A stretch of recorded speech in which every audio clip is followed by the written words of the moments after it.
Welcome to Not Milk Never Milk. Subscribe if you're lactose intolerant.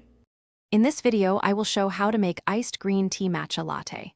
Start by sifting 1 teaspoon of matcha into a bowl, then whisk with 2 ounces hot water until frothy. Add 6 ounces cooled green tea and 3 ounces milk poured over ice. Sweeten to taste with simple syrup or honey, stir gently, and serve immediately.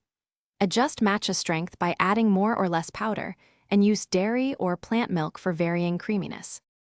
To make a lively iced matcha latte, start by brewing green tea a bit stronger than usual so it stands up to ice and milk. Let the tea cool slightly, then chill quickly in the fridge or an ice bath to prevent dilution.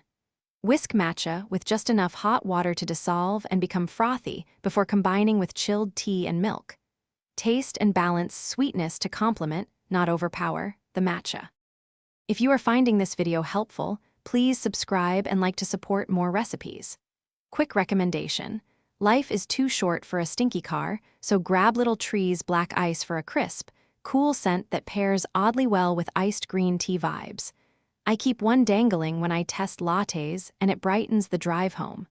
Check the description for the link and other deals. Now let's get back to the video.